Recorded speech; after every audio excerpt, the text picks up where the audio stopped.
Walang kaduda-duda at mismong siyensya na ang sumukat, nagpatunay at humusga kung ang 2023 ay ang pinakamainit na temperaturang sa naitalang kasaysayan. Magugulat ka pa ba kung ang 2024 mas mainit pa? Kuya Chap, ang init! Last year pa, mismo ang Secretary General na ng United Nations ang nagbabala. Napapunta na ang mundo sa kabanatang mas malala. Natapos na ang panahon ng global warming dahil kinakapos na ang kakayahan ng salita. Ngayon ay mas angkop na raw tawaging global boiling. At kung may duda ka pa rin, kailan ka huling naglakad sa bangketa na sizzling? Bago nitong 2024, dahil sa init na matalim, kailan tayo huling nagsuspindi ng klase ng mga chikiting? Pero kung sino man ang unang nakaisip na tawagin ang Mayo na Merry, as in Merry month of May, may kalalagyan ka rin. May araw tayong lahat at tirik na tirik. At May, kailangan ka pang asahan. Mas mainit pa raw itong gitnang bahagi ng buwan ng Mayo. Ang tanong ngayon, ano pa ba yung pwedeng gawin ng mga simpleng mamamayan na katulad natin? O tayo ba ay bihag, mga hostage ng temperatura at kapalaran? Okay ba, boss? Kayang-kaya ba ni Ted Filon to?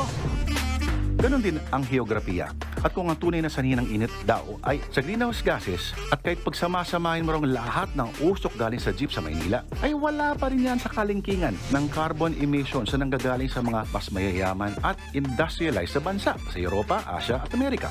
At kahit gusto nating bawasan ang ating mga usok at gumamit ng dikuryenteng e-bike o e-trikes, bawal ang mga e-trike, e-bike, tricycle at kuliglig sa mga pangunahing kalsada. At habang painit ng painit, at habang painit ng painit, at habang painit ng painit, nasisiraan tayo ng bait. Habang painit ng painit, habang painit ng painit, habang painit ng painit, tapos nasisiraan tayo ng bait.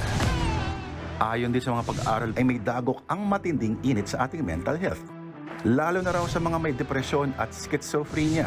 2021 sa Amerika nagkaroon ng pag-aaral at kinumpirma na 18% tumataas daw na nagkumpirma na may koneksyon ng init sa taas ng bilang ng karahasan sa loob ng kulungan. Pero ang paglaban sa init sa buong mundo man ay may kanya-kanyang paraan. Parang itong medyo maliit na electric fan, medyo lang naman. Kasing liit nitong sombrerong namataan. Pero itong si Kuya, hindi ko siya kilala pero ang dami niyang tagahanga, ang dami niyang fans. Pwede siya magtayo ng tindahan na ventilador lang ang binibenta na pwede niyang tawaging OnlyFans. O baka malamig na yakap lang ang kailangan. Gaya to, chill lang muna. O baka bitin ka pa yata sa aircon na yan. O baka kailangan mo lang ng matinding babaran. Basta, kahit anong mangyari, walang baboyan. O baka naman madaan sa payong lang yan. At para hindi masayang sunog, magprito na lang ng itlog. Hindi pa naman ganoon kainit ang kalan na parang airport parking na siniliban. Pero kung sunugan lang sa parking lang din ang usapan, walang kotseng maliit at masikip sa dalawang pulis na nag-iinit. Pinampahan ng kasong adultery at concubinage ang dalawang pulis sa Laguna na nahuli sa aktong nagtatalik sa isang parking lot sa isang mall. Mga kapatid, Julius Babaw po. Iba na ang may alam at may pakialam sa panahon ngayon. Para sa frontline ng mga balita, mag-follow at mag-subscribe sa social media pages ng News 5.